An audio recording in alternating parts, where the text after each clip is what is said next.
Porque una forma es, por ejemplo, como hacía el kirchnerismo, emitiendo dinero, generando inflación. Otra forma es como hace este gobierno, tomando deuda, con lo cual se va a pagar en las generaciones futuras. O como hace este gobierno y como hizo el anterior, subieron los impuestos. Es decir, de alguna manera el gasto lo van a tener que pagar. Y claramente no son ellos, porque ellos son beneficiarios netos. Otra cosa que también es importante, digo, y que hay que considerar, es que cada vez que interviene el Estado se produce una pérdida de bienestar. Esto es porque causa efectos directos e efectos indirectos. Los efectos directos son los que contaminan la transacción propiamente dicha. Entonces, por ejemplo, ustedes, no sé, querían comprar una casa o hacer una transacción de una casa. Digo, el kirchnerismo le pone el cepo, se lo recrudece y no les deja hacer la transacción, ¿sí? Bueno, entonces ustedes querían vender la casa, no la pueden vender, el que la quería comprar no la puede comprar. Entonces, había cosas que si vendía la casa iba a comprar, que ahora no va a comprar, y al otro le va a pasar lo mismo. Es decir, hay un daño directo y hay un daño indirecto. Eso ahora, después lo vamos a ver más adelante con uno de los tipos de intervenciones. Entonces, en función de esto, está claro que como el Estado es un robo, ¿sí? Como es reducirnos a la categoría de esclavos, ¿sí? A no poder disfrutar de los frutos de nuestro trabajo, y que eso además tiene efectos en el sistema que son directos, indirectos, y a la postre termina haciéndonos a todos más pobres. La realidad es que uno debería bregar por la minimización del tamaño del Estado. En este ejercicio algunos consideramos que el cero debe ser parte del conjunto de elección, es decir, la solución anarcocapitalista, es decir, la solución sin Estado. Esto no quiere decir que se pueda aplicar hoy estrictamente, pero en términos dinámicos sí. Entonces, y lo que va a permitir básicamente que esto se logre es el progreso tecnológico. Uno puede entender el estado que tiene hoy como un resultado tecnológico, y que conforme evolucione el progreso tecnológico, fíjense que el otro día salió la noticia que en un país la justicia va a estar a cargo de robots. ¿Se imaginan el quilombo que sería eso acá, ¿no? Con los políticos de mierda que tenemos? Pagaría por ponerlo en Comodoro Pi. O sea, sería... Pero bueno, al margen de eso, seguro que esto lo programarían para decir que los políticos son siempre inocentes, hasta que puedan robar a discreción, como hacen, ¿no? Pero dicho sea. Entonces, ahí lo que ustedes tienen es que, frente a esta situación, hay tres tipos de libertarios. Están los libertarios clásicos, tipo Adam Smith, Milton Friedman, que desde mi punto de vista entra en esta categoría Hayek, aunque eso es injusto, donde básicamente aceptan cierta intervención del Estado, seguridad y justicia, cosas vinculadas a la salud, cosas vinculadas a la educación, cosas vinculadas a la regulación económica. Ese es un primer grupo. Y de hecho, digamos, tanto Diego como yo, digamos, creemos que ese grupo es el que contamina todo, porque es el que está transando más libertades, o sea, está cediendo más libertades para mantener otras cosas. Y fíjense que aún en la solución minarquista, donde el Estado solamente se ocupa de seguridad y justicia, es una contradicción en sus términos, porque básicamente, si voy a tener el Estado para defender mi propiedad, y por otro lado le voy a estar pagando impuestos, que es entregar la propiedad, con lo cual tanto el liberalismo clásico y hasta el minarquismo sí tienen una contradicción en sus términos, porque básicamente, o sea, ustedes están haciendo eso a cambio de entregar la propiedad, es decir, están vulnerando uno de los tres derechos básicos, ¿no? Porque los tres derechos básicos son el derecho a la vida, el derecho a la libertad y el derecho a la propiedad. Entonces, automáticamente ustedes están entregando su propiedad, con lo cual ahí ya mismo, digamos, está el germen del fracaso. Obviamente que en la línea minarquista uno puede encontrar a Mises o a Rand o a Nozick, y lo que tiene que ver con los anarcocapitalistas lo tienen a Walter Block, a Hans Gemma Hoppe, a Huerta del Soto, a Ancho Basto, digo, son unos cuantos, digamos, que están haciendo ruido. Entonces, una vez que entendemos que el impuesto es un robo, porque acá lo que hay que comprender con claridad es que los impuestos son un robo, los políticos como se financian con los impuestos, por ende son ladrones, y a su vez el Estado es una organización criminal mucho peor que la mafia, porque la mafia está sujeta a competencia, en cambio el Estado, sí, que vive despotricando contra todos los monopolios, se arroga, por ejemplo, el monopolio de la violencia, se arroga, por ejemplo, el monopolio de la emisión monetaria, tema que no voy a tratar porque ustedes no lo eligieron. Entonces, digo, pero para ellos sí quieren esos monopolios. Aparte, fíjense qué interesante, ¿no? Porque cuando uno propone la sociedad del orden espontáneo, dice, no, ¿qué orden espontáneo? Acá tiene que estar el Estado regulando. Entonces vos decís, ¿por qué? No, porque las personas son unos hijos de puta. Y la pregunta es, si vos crees que tu vecino es un hijo de puta, ¿vos le darías el monopolio de las armas? Es decir, se dan cuenta que es una contradicción. Es decir, no, que lo regule el Estado, pero el Estado, digamos, hay personas que además persiguen sus propios intereses. Y eso está bien claro, ¿no? Entonces, en ese sentido, fíjense, por ejemplo, ¿no?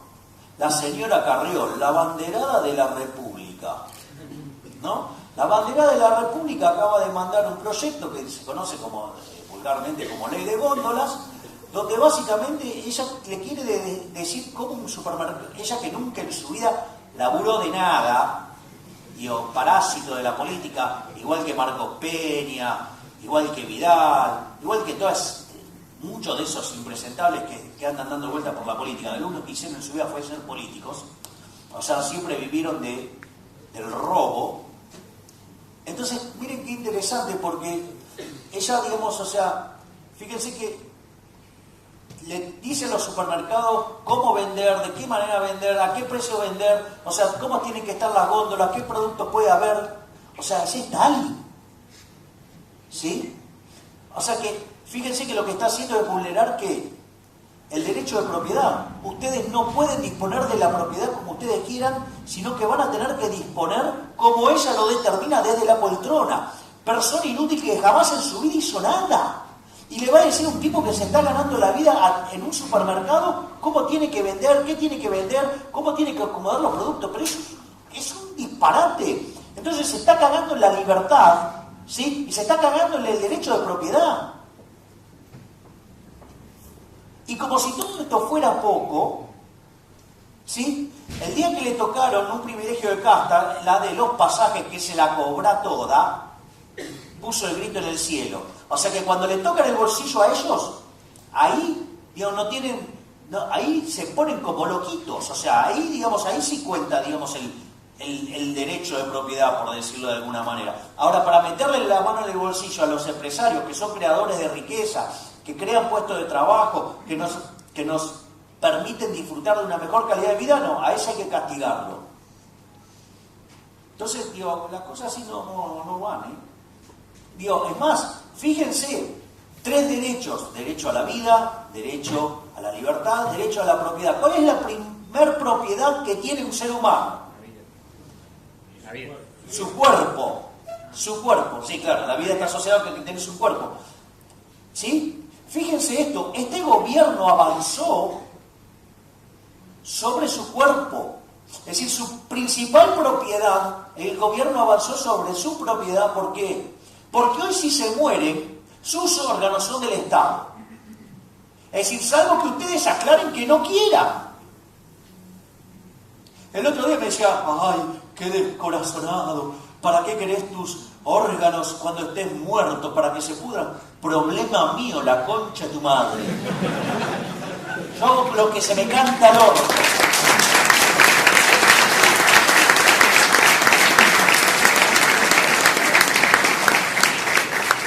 Me encantan todos estos pelotudos que les gusta hacer caridad con la ajena, ¿no? Porque, por ejemplo, yo digo, tuve ese debate con la chica, ¿sí? Y ella era muy generosa, o sea, ella quería redistribuir el ingreso, darle a los pobres, ¿no? Y entonces cuando dijo que me iba a demandar, con mi abogado dijimos, bueno, la vamos a contrademandar. Si ustedes miran, hay un canal de YouTube que se llama Abogado Analiza, ahí van a ver la cantidad de estupideces por las cuales me demandaba, estaban todas mal. El juicio lo iba a perder de acá a la China, entonces la íbamos a contrademandar por $1.000.000 e íbamos a donar ese dinero. Íbamos a experimentar hacer caridad con el dinero ajeno, eso que ella propone. Y salió a decir que no le interesaba.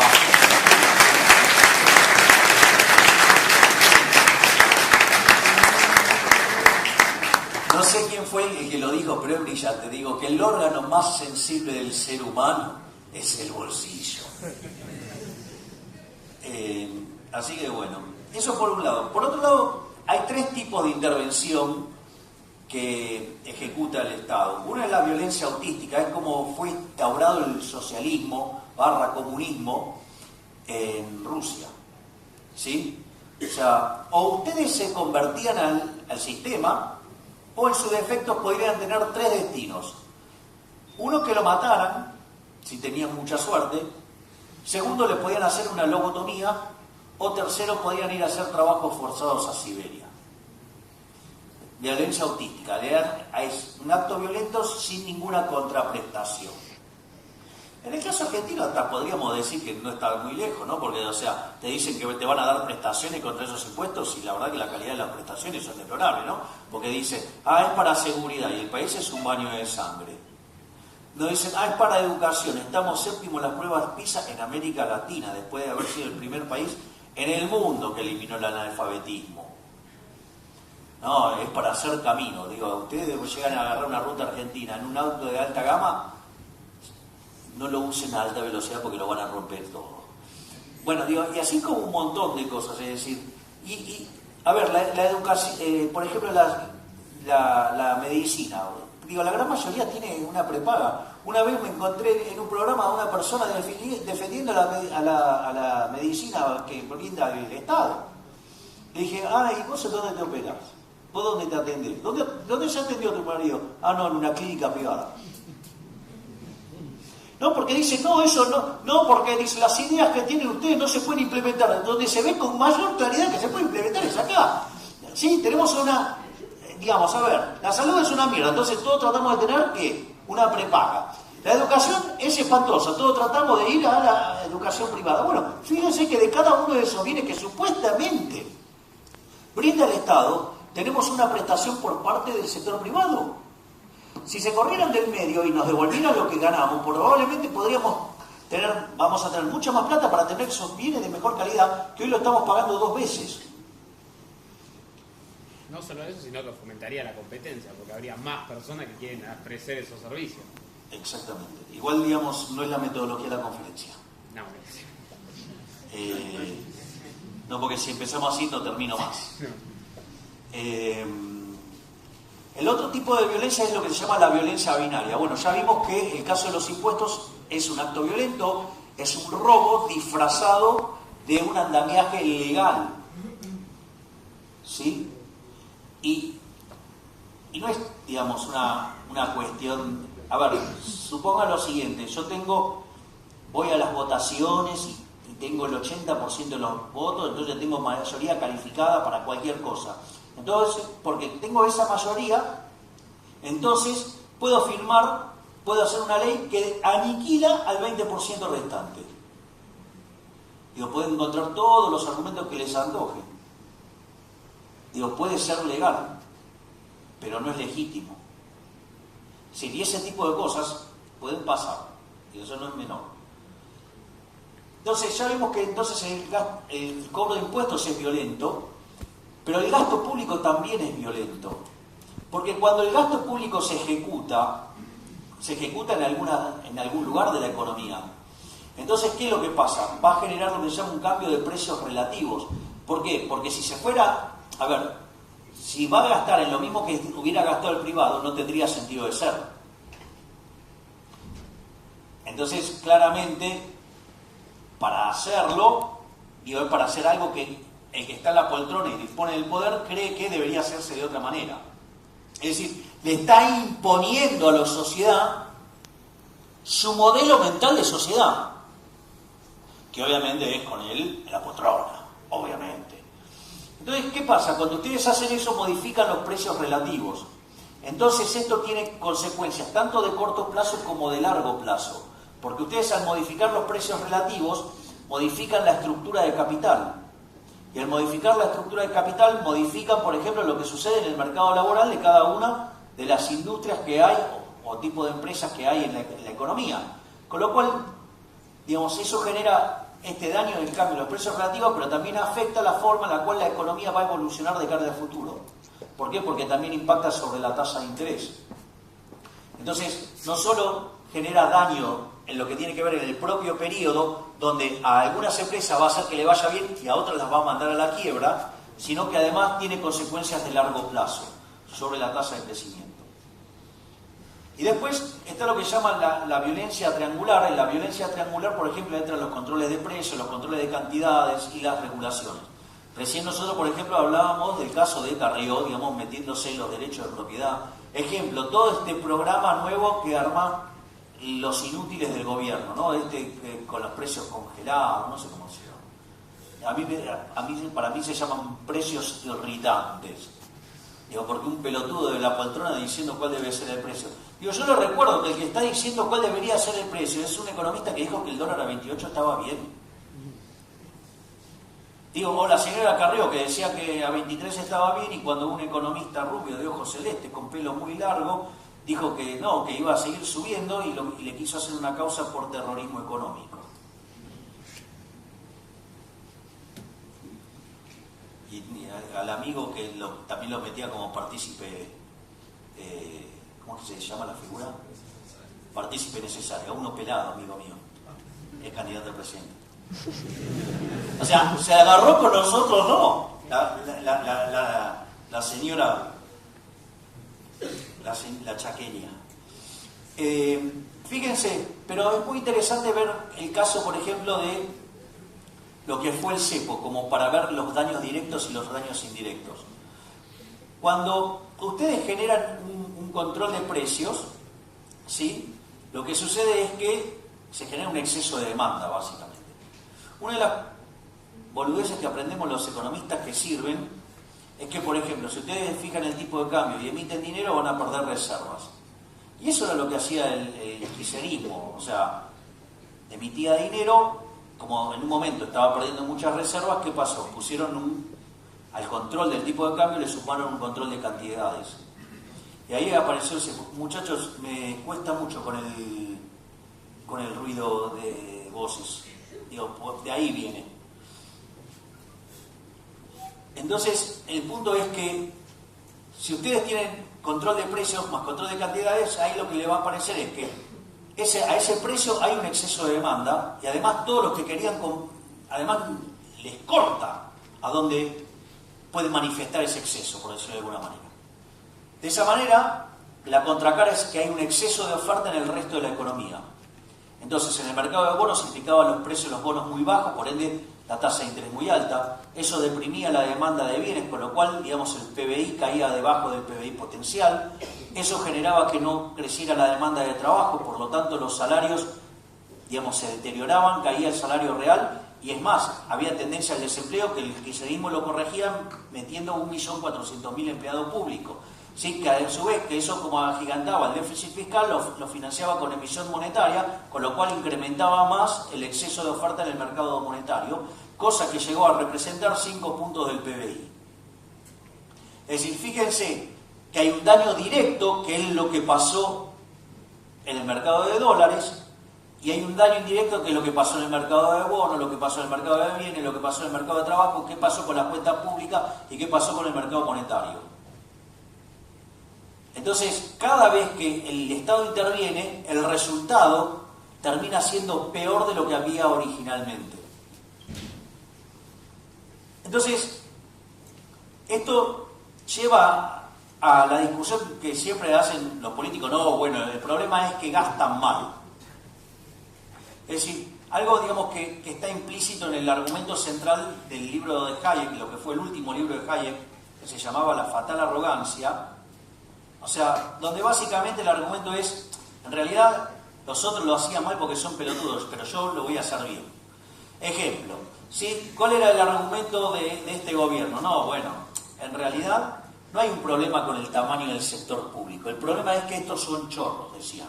Entonces, como ellos, digamos, como nos decían, como nosotros somos rubios de ojos celestes, digamos, nos vestimos mejor, tenemos amigos en el exterior, lo vamos a hacer mucho mejor.